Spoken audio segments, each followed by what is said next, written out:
प्रिय छात्रों, आज की क्लास में हम आप लोगों के सामने भारतीय राष्ट्रीय कांग्रेस के संबंध में जितने भी आपके एग्ज़ाम्स में क्वेश्चन पूछे जाते हैं वो सभी का कलेक्शन एक ही वीडियो में लेकर के आया हूं। अब इसमें जैसे कि भारतीय राष्ट्रीय कांग्रेस से रिलेटेड जो भी आपके क्वेश्चन एमटीएस हो गया, एसएससी हो गया, लोअर पीसीएस, पीसीएस, ये भिन्न भिन्न परीक्षाओं में आपके परीक्षाओं में भारतीय राष्ट्रीय कांग्रेस से रिलेटेड प्रश्न पूछे जाते हैं। अब इस भारतीय राष्ट्रीय कांग्रेस के संबंध में जितने भी क्वेश्चन आपके परीक्षाओं में पूछे जाते हैं पूरा का पूरा कलेक्शन आपको एक ही वीडियो में, संपूर्ण वीडियो में आपको प्राप्त हो जाएगा। अब आते हैं इसमें कि भारतीय राष्ट्रीय कांग्रेस, जिसको शॉर्ट में कहा जाता है आईएनसी, और आईएनसी का फुल फॉर्म हो गया आपका इंडियन नेशनल कांग्रेस। अब इस इंडियन नेशनल कांग्रेस की स्थापना कब हुई थी ये आगे हम बताएंगे, लेकिन इस इंडियन नेशनल कांग्रेस का प्रारंभिक नाम क्या था? तो इसका प्रारंभिक नाम था आपका भारतीय राष्ट्रीय संघ, भारतीय राष्ट्रीय संघ। और ये जितना भी हम आपको पॉइंट्स बताते चल रहे हैं, इन सभी पॉइंट्स को आप लोग अपने नोट्स के रूप में इंक्लूड कर लीजिएगा, तभी आपके लिए ये फ़ायदेमंद होगा। तो इस तरीके से भारतीय राष्ट्रीय कांग्रेस का जो प्रारंभिक नाम था वो था आपका भारतीय राष्ट्रीय संघ। अब ये जो इस भारतीय राष्ट्रीय संघ या भारतीय राष्ट्रीय कांग्रेस के स्थापना का मुख्य उद्देश्य क्या था? तो इसके स्थापना का जो मुख्य उद्देश्य था वो ये था कि जैसा कि आप लोग इसके पहले जानते होंगे कि इसकी स्थापना 1885 ईस्वी में हुई थी, और जब 1885 ईस्वी में इसकी स्थापना हुई तो इसके पहले आपका 1857 की क्रांति हुई थी, और उस 1857 की क्रांति के असफल होने का मुख्य कारण क्या था? तो भारतीयों के पास कोई ऐसा प्लेटफॉर्म नहीं था जो भारतीयों को उस क्रांति के लिए दिशा निर्देश दे सके। तो उसी तरीके से जब वो क्रांति असफल हो गई तो इस असफलता को सफल बनाने के लिए एक प्लेटफॉर्म की स्थापना की गई, जिसे भारतीय राष्ट्रीय कांग्रेस के नाम से जाना गया। अब इसका मुख्य उद्देश्य क्या था? तो इसका मुख्य उद्देश्य था भारत और ब्रिटेन के संबंधों को मधुर बनाना। तो पहला ये हो गया कि भारत प्लस ब्रिटेन के मध्य संबंधों को क्या करना? मधुर बनाना। दूसरा ये है कि देश में जो भी आपका धर्म हो गया, वंश हो गया, इन सारी चीज़ों को समाप्त करके राष्ट्रीय एकता की भावना को प्रबल बनाना था, क्योंकि उस समय जो था सिचुएशन ये थी कि धर्म के आधार पर, वंश के आधार पर, जाति के आधार पर लोग अस्पृश्यता किया करते थे या भेदभाव की नीति अपनाया करते थे। तो इसी उद्देश्य की पूर्ति करने के लिए, धर्म और वंश को समाप्त करने के लिए, एक राष्ट्रीय एकता को बढ़ावा देने हेतु भारतीय राष्ट्रीय कांग्रेस की स्थापना की गई थी। उसके बाद तीसरा ये पॉइंट्स निकाला जा सकता है कि देश हित में लगन से काम करना, तो इस तरीके से मुख्य उद्देश्य इस भारतीय राष्ट्रीय कांग्रेस का स्थापना करने का यही इनका मुख्य उद्देश्य था। अब आते हैं हम लोग कि इसकी स्थापना कब हुई थी। तो इस भारतीय राष्ट्रीय कांग्रेस की स्थापना जो हुई थी वो 28 दिसंबर 1885 को की गई, 28 दिसंबर 1885 को। और ये 28 दिसंबर 1885 को भारतीय राष्ट्रीय कांग्रेस की जब स्थापना की गई थी, तो अभी इसके पहले वाले पेज पे हमने बताया कि इसका प्रारंभिक नाम जो हुआ करता था वो भारतीय राष्ट्रीय संघ था। और इसी दादा भाई नौरोजी के सुझाव पर इस भारतीय राष्ट्रीय कांग्रेस का नाम भारतीय राष्ट्रीय संघ का नाम भारतीय राष्ट्रीय कांग्रेस कर दिया गया। और इसी तरीके से आपका अमेरिका की जो संसद है, उस अमेरिका की संसद का नाम भी कांग्रेस है, और कांग्रेस का जो शाब्दिक अर्थ होता है वो कांग्रेस का शाब्दिक अर्थ लोगों का समूह होता है। अब जब भारतीय राष्ट्रीय कांग्रेस की स्थापना 28 दिसंबर 1885 को हो गई तो इसके संस्थापक कौन थे? तो इसके संस्थापक थे A.O. ह्यूम, और इनका पूरा नाम है एलन ऑक्टेवियन ह्यूम। और इसी एलन ऑक्टेवियन ह्यूम के द्वारा 28 दिसंबर 1885 ईस्वी को भारतीय राष्ट्रीय कांग्रेस की स्थापना की गई थी। इनका उपनाम किस नाम से इनको जाना जाता है? तो इनका उपनाम है हर्मिट ऑफ शिमला। ये आपका एक तरीके से अंग्रेज़ी नाम हो जाता है हर्मिट ऑफ शिमला किसे कहते हैं? तो हर्मिट ऑफ शिमला के नाम से एओ ह्यूम को जाना जाता है। एक क्वेश्चन और इस पे बन जाता है कि एओ ह्यूम कहाँ के निवासी थे? तो एओ ह्यूम जो थे वो स्कॉटलैंड के निवासी थे। और इसी हर्मिट ऑफ शिमला को हिंदी में कभी कभी पूछ देता है कि शिमला का सन्यासी किसे कहते हैं? तो शिमला का सन्यासी का क्वेश्चन अगर आ जाएगा तो एओ ह्यूम। उसके साथ साथ अब ये जो 28 दिसंबर 1885 को जब भारतीय राष्ट्रीय कांग्रेस की स्थापना की गई तो ये किस स्थान पर किया गया था? तो भारतीय राष्ट्रीय कांग्रेस की जो स्थापना की गई थी वो बम्बई में एक जगह थी, गोकुलदास तेजपाल संस्कृत कॉलेज। गोकुलदास तेजपाल संस्कृत कॉलेज का भवन, तेजपाल संस्कृत कॉलेज का भवन बम्बई। तो इस तरीके से आपका भारतीय राष्ट्रीय कांग्रेस की स्थापना 28 दिसंबर 1885 को स्कॉटलैंड के निवासी एओ ह्यूम के द्वारा गोकुलदास तेजपाल संस्कृत कॉलेज का भवन मुंबई में किया गया और इस एओ ह्यूम को हर्मिट ऑफ शिमला के नाम से जाना जाता है। अब आते हैं हम लोग अगले पेज पे कि इस भारतीय राष्ट्रीय कांग्रेस से संबंधित और भी क्वेश्चन आपके एग्ज़ाम्स में आते रहते हैं और ये एग्ज़ाम्स में आपका जो प्रथम अध्यक्ष कौन हुआ था? तो भारतीय राष्ट्रीय कांग्रेस के जो प्रथम अध्यक्ष हुए थे वो थे आपके WC बनर्जी, प्रथम अध्यक्ष WC बनर्जी, और इनका पूरा नाम हो जाता है व्योमेश चंद्र बनर्जी। उसके बाद से प्रथम महासचिव कौन हुआ था? तो इस INC का जो प्रथम महासचिव हुए वो थे आपके एओ ह्यूम। उसके बाद अगला पॉइंट ये निकलता है कि प्रथम अधिवेशन में कुल कितने शामिल सदस्य थे? तो जब INC की प्रथम बैठक हुई थी तो उस INC के प्रथम बैठक में कुल सदस्यों की संख्या 72 थी और 72 प्रतिनिधियों द्वारा इसमें भाग लिया गया। और इस 72 प्रतिनिधि में अगर थोड़ा और डीपली जाना चाहते हैं, जो कि PCS वगैरह की परीक्षाओं में क्वेश्चन पूछ चुका है कि 72 प्रतिनिधियों में सर्वाधिक प्रतिनिधि किस प्रांत से थे? तो इसको भी टू द पॉइंट आप नोट कर सकते हैं कि सर्वाधिक प्रतिनिधि जो थे वो बम्बई प्रांत से थे। वो कहाँ से थे? तो बम्बई प्रांत से। और इस 72 प्रतिनिधियों में बम्बई प्रांत से शामिल होने वाले सदस्यों की कुल संख्या 38 थी।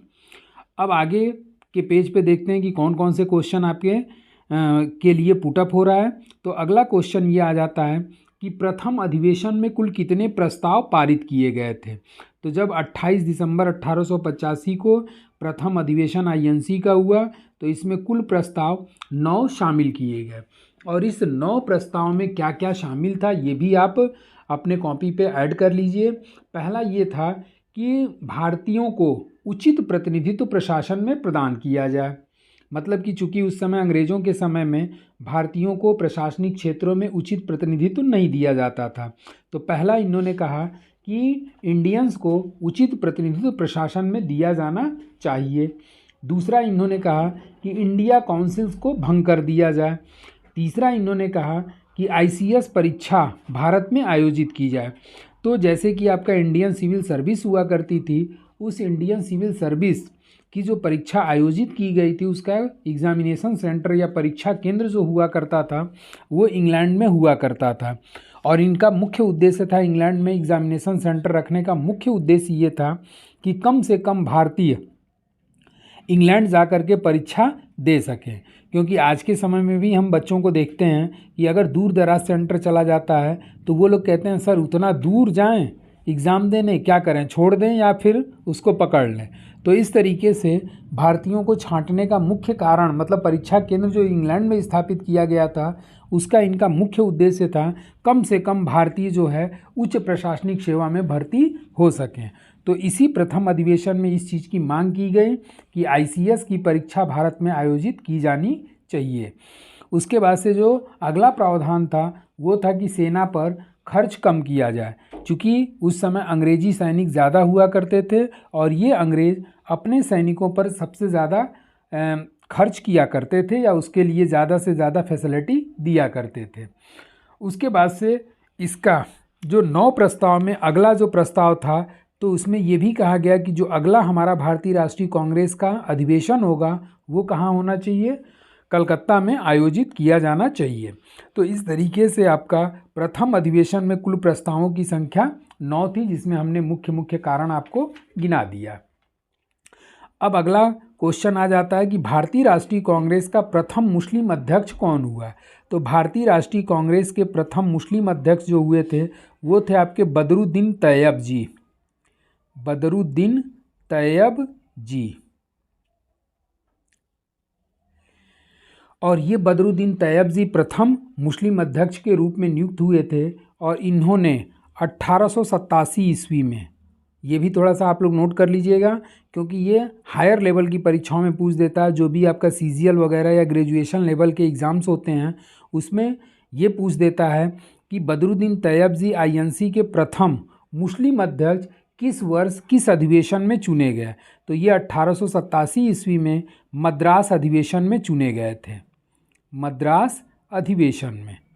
अगला है आपका प्रथम महिला अध्यक्ष कौन हुआ। तो प्रथम महिला अध्यक्ष के रूप में आपकी हुई थी Shrimati Annie Besant, Shrimati Annie Besant. और श्रीमती एनी बेसेंट जो थी ये किस अधिवेशन में महिला अध्यक्ष के रूप में चुनी गई थी। तो ये 1917 का जो आपका कोलकाता अधिवेशन हुआ था, इसी कोलकाता अधिवेशन में श्रीमती एनी बेसेंट जो थी वो आईएनसी की प्रथम महिला अध्यक्ष के रूप में निर्वाचित की गई थी। प्रथम भारतीय महिला अध्यक्ष कौन हुआ। तो प्रथम भारतीय महिला अध्यक्ष में आपकी सरोजनी नायडू, सरोजनी नायडू। वो जो एनी बेसेंट थी वो एनी बेसेंट एक तरीके से भारतीय मूल की नहीं थी, जबकि सरोजनी नायडू जो हैं ये भारतीय मूल की प्रथम भारतीय महिला अध्यक्ष आईएनसी की नियुक्त की गई थी। और ये 1925 के कानपुर अधिवेशन, 1925 के कानपुर अधिवेशन में भारतीय महिला अध्यक्ष के रूप में कार्यरत हुई थी। अब अगला क्वेश्चन कि आईएनसी का प्रथम कार्यवाहक अध्यक्ष कौन हुआ। तो आईएनसी का जो प्रथम कार्यवाहक अध्यक्ष हुए थे वो थे आपके हकीम अजमल खां, हकीम अजमल खां, अजमल खां। और ये हकीम अजमल खां किस वर्ष कार्यवाहक के रूप में नियुक्त किए गए थे। तो ये 1921 में, 1921 में। और 1921 में आपके आईएनसी के अध्यक्ष हुआ करते थे चितरंजन दास। और यही चितरंजन दास जो है जेल चले गए और इसी जेल के जाने के कारण हकीम अजमल खां को प्रथम कार्यवाहक अध्यक्ष के रूप में नियुक्त किया गया था। अब आते हैं अगला कि आईएनसी का प्रथम पारसी अध्यक्ष कौन हुआ। तो आईएनसी का जो प्रथम पारसी अध्यक्ष हुए थे वो थे आपके दादा भाई नौरोजी, दादा भाई नौरोजी। और ये दादा भाई नौरोजी जो थे ये पारसी धर्म से बिलोंग करते थे और इसी दादा भाई नौरोजी के द्वारा 1886 ईस्वी में, 1886 ईस्वी के कलकत्ता अधिवेशन में प्रथम पारसी अध्यक्ष के रूप में ये नियुक्त हुए थे। अब आते हैं हम लोग अगले पॉइंट्स पर। और अगला पॉइंट्स ये है कि सर्वाधिक बार आईएनसी का सर्वाधिक बार अधिवेशन कहाँ पर किया गया। तो आईएनसी का सर्वाधिक बार जो अधिवेशन हुआ था वो आपका किया गया था कलकत्ता में। और ये कलकत्ता में सबसे ज़्यादा कितनी बार अधिवेशन किया गया ये भी पॉइंट्स आपके परीक्षाओं में पूछता है। तो अब तक कलकत्ता में, अब तक नहीं कह सकते, आपका स्वतंत्रता प्राप्ति के पहले 10 बार आपका आईएनसी का अधिवेशन कलकत्ता में आयोजित किया गया था। उसके बाद से अगला क्वेश्चन आता है कि आईएनसी का गांव में होने वाला प्रथम अधिवेशन कौन सा था। तो गांव में जो होने वाला प्रथम अधिवेशन कहाँ आयोजित किया गया था। तो ये किया गया था फैजपुर में, ये फैजपुर में। और फैजपुर में जो अधिवेशन हुआ ये किस वर्ष हुआ था। तो 1937 में।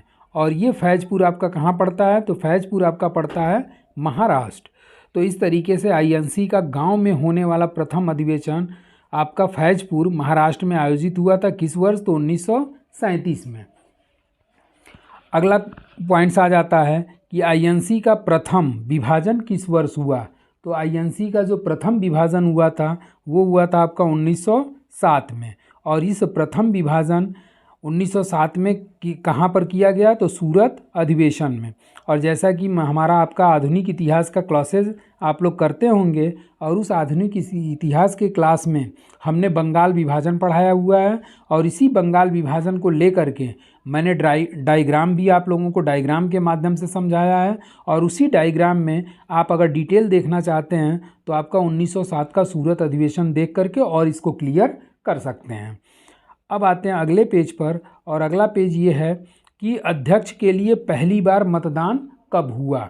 अध्यक्ष के लिए पहली बार मतदान कब हुआ, तो आईएनसी में अध्यक्ष के लिए जो मतदान हुआ था वो हुआ था आपका 1939, और 1939 का आपका त्रिपुरी अधिवेशन था। 1939 का त्रिपुरी अधिवेशन, और इसी त्रिपुरी अधिवेशन में आईएनसी के अध्यक्ष पद के लिए पहली बार मतदान कराया गया था। और इस मतदान में जीता कौन था, तो इस मतदान में आपके सुभाष चंद्र बोस विजयी हुए थे। और यही सुभाष चंद्र बोस, चूँकि उस समय गांधी जी जो थे, गांधी जी ने क्या किया कि गांधी जी आईएनसी का अध्यक्ष पट्टाभी सीतारामैया को बनाना चाहते थे, लेकिन सुभाष चंद्र बोस इस अधिवेशन में कहे कि मैं इसकी अध्यक्षता करूंगा, और इसी चीज़ को लेकर के विवाद उत्पन्न हुआ, जिसके परिणाम स्वरूप आईएनसी के भीतर अध्यक्ष पद के लिए पहली बार मतदान कराया गया 1939 में। और इसी 1939 के त्रिपुरी अधिवेशन में सुभाष चंद्र बोस, त्रिपुरी आपका मध्य प्रदेश में पड़ता है, और इसी त्रिपुरी अधिवेशन में सुभाष चंद्र बोस जो थे वो आईएनसी के अध्यक्ष चुन लिए गए। उसके बाद से आ जाता है आईएनसी का दूसरा विभाजन कब हुआ, तो आईएनसी का जो दूसरा विभाजन हुआ था वो आपका 1918 में बम्बई में हुआ था। और कुछ और आंतरिक, जैसे कि अभी पहला विभाजन 1907 में हुआ था, और 1907 में पहला विभाजन हुआ तो ये दोनों आईएनसी में दो पार्ट हो गया था। एक था आपका गरम दल और दूसरा आपका था नरम दल। और गरम दल और नरम दल लखनऊ समझौता के तहत दोनों एक हो गए 1916 में, और उसके कुछ समय के पश्चात 1918 के बम्बई अधिवेशन में फिर इन कांग्रेसियों के भीतर मतभेद उत्पन्न हुआ, जिसका परिणाम यह हुआ कि आईएनसी का दूसरा विभाजन 1918 के बम्बई अधिवेशन में हो गया। अब इसमें आता है कि सर्वाधिक युवा अध्यक्ष कौन है, तो सर्वाधिक युवा अध्यक्ष के रूप में नियुक्त होने वाले जो व्यक्ति थे वो थे आपके अबुल कलाम आज़ाद। और ये अबुल कलाम आज़ाद जो थे ये सबसे कम उम्र में आईएनसी के अध्यक्ष चुने जाने वाले व्यक्ति हैं। उसके बाद से अगला क्वेश्चन आ जाता है कि आईएनसी का सर्वाधिक बार अध्यक्ष कौन हुआ, तो आईएनसी का सर्वाधिक बार अध्यक्ष नियुक्त होने वाले व्यक्ति हैं आपके दादा भाई नौरोजी। और इसी दादा भाई नौरोजी के द्वारा सबसे ज़्यादा आईएनसी की अध्यक्षता की गई थी, और इन्होंने कुल मिलाकर के 4 बार आईएनसी की अध्यक्षता किया था। अब आते हैं अगले पेज पर, और अगला पेज में ये क्वेश्चन बनता है कि आईएनसी के किस अधिवेशन में पहली बार स्वराज्य शब्द का प्रयोग किया गया। तो आईएनसी के 1906 का जो अधिवेशन कलकत्ता अधिवेशन हुआ था, इसी कोलकाता अधिवेशन में पहली बार स्वराज्य शब्द का प्रयोग किया गया। स्वराज्य का मतलब समझ ही रहे हैं कि अंग्रेज़ों का शासन हुआ करता था, और ये अंग्रेज़ों को भगाने के लिए भारतीय जो थे अपने राज की मांग कर रहे थे। तो कलकत्ता के आईएनसी के कलकत्ता अधिवेशन 1906 में पहली बार स्वराज्य शब्द का प्रयोग किया गया था। अगला क्वेश्चन ये आ जाता है कि आईएनसी के किस अधिवेशन में पहली बार महिलाओं ने भाग लिया था। तो आईएनसी का आपका 1889 वाला जो अधिवेशन था, इसी 1889 वाले अधिवेशन की अध्यक्षता जो किए थे वो थे आपके विलियम बेडन बर्ग। और इसी विलियम बेडन बर्ग के द्वारा जब अध्यक्षता की गई थी तो इस अधिवेशन में महिलाओं द्वारा पहली बार भाग लिया गया था। अगला पॉइंट्स ये आ जाता है या क्वेश्चन कि पहली बार वंदे मातरम कब गाया गया। तो भारतीय राष्ट्रीय कांग्रेस के किस अधिवेशन में पहली बार वंदे मातरम गाया गया।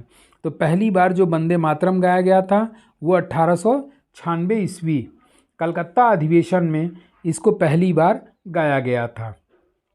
और इसकी अध्यक्षता 1896 में जब वंदे मातरम पहली बार गाया गया तो इसकी अध्यक्षता किसने किया था, तो बेडन बर्ग आप लोग नोट कर सकते हैं। उसके बाद से अगला क्वेश्चन आ जाता है कि आईएनसी के किस अधिवेशन में पहली बार राष्ट्रगान गाया गया? तो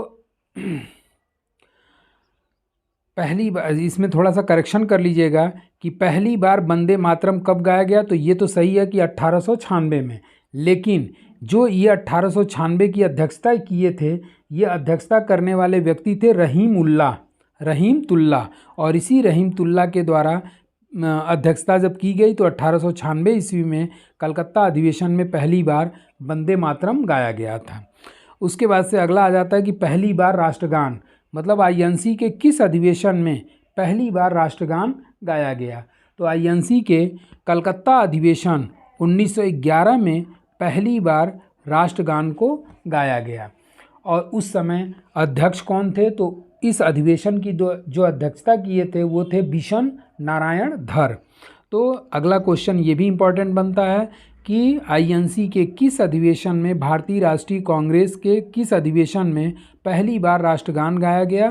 तो आंसर हो जाएगा 1911 कोलकाता अधिवेशन। और इसकी अध्यक्षता किसने किया था? तो बिशन नारायण धर के द्वारा इसकी अध्यक्षता की गई थी। अब पहली बार झंडा गीत कब गाया गया?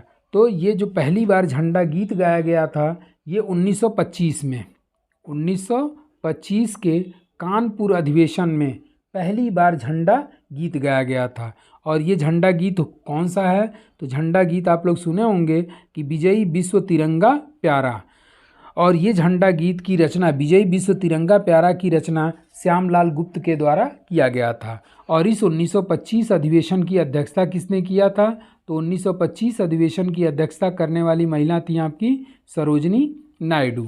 तो इस तरीके से भारतीय राष्ट्रीय कांग्रेस के 1925 के कानपुर अधिवेशन में पहली बार झंडा गीत गाया गया था और जिसकी अध्यक्षता सरोजनी नायडू के द्वारा किया गया। और इस झंडा गीत के रचनाकार कौन हुआ करते थे? तो वो आपका आंसर हो जाएगा श्यामा प्रसाद मुखर्जी, श्यामलाल गुप्त। अब स्थापना के समय भारत का वायसराय कौन था? तो जब भारतीय राष्ट्रीय कांग्रेस की स्थापना 28 दिसंबर 1885 को हुई तो इसकी स्थापना के समय भारत के वायसराय थे लॉर्ड डफरिन। और इसी लॉर्ड डफरिन के शासनकाल में भारतीय राष्ट्रीय कांग्रेस की स्थापना की गई थी। तो इस तरीके से आपका भारतीय राष्ट्रीय कांग्रेस पर जितने भी क्वेश्चन बनते हैं वो सभी क्वेश्चन आपके एग्ज़ाम्स में जो पूछे जाते हैं उनका सभी का कलेक्शन आपको एक ही वीडियो में प्राप्त हो गया। इस पे और भी थोड़े बहुत क्वेश्चन बनते हैं जिसका मैं डिटेल एक तरीके से मैं क्लास में आप लोगों को बताऊंगा। जैसे इस पर और क्वेश्चन बनने वालों में आपका गांधी जी आईएनसी के अध्यक्ष कितनी बार निर्वाचित किए गए हैं? तो आईएनसी के ये क्वेश्चन ये हो गया कि आईएनसी के गांधी जी जो थे वो पूरे अधिवेशन में मात्र एक बार अध्यक्ष निर्वाचित हुए थे और वो 1924 के बेलगांव अधिवेशन में। दूसरा क्वेश्चन ये बनता है कि आईएनसी के किस अधिवेशन में पहली बार तिरंगे झंडे को फहराया गया? तीसरा क्वेश्चन ये बनता है कि किस अधिवेशन में गांधी जी ने ये स्टेटमेंट दिया कि गांधी मर सकता है परंतु गांधीवाद हमेशा जिंदा रहेगा? चौथा क्वेश्चन ये बन जाता है कि लाल बाल पाल में कौन ऐसा व्यक्ति है जो एक बार भी आईएनसी का अध्यक्ष नहीं चुना गया? उसके बाद पांचवा क्वेश्चन ये बनता है कि आईएनसी के किस अधिवेशन में एओ ह्यूम को कांग्रेस का पिता कहा गया? अगला क्वेश्चन ये बनता है कि किसने कहा कि आईएनसी डफरिन के दिमाग की उपज है? किसने कहा? अगला क्वेश्चन में ये आ जाता है कि किसने कहा कि आईएनसी एक देशद्रोही संगठन है? तो इस तरीके से इतने सारे क्वेश्चन आपके 7-8 और क्वेश्चन आपके एग्ज़ाम्स में पूछे जाते हैं। अगर इनमें से किसी का भी आंसर पता हो तो आप इन 8 क्वेश्चन में से आंसर किसी न किसी का आप लोग कमेंट बॉक्स में ज़रूर दीजिएगा।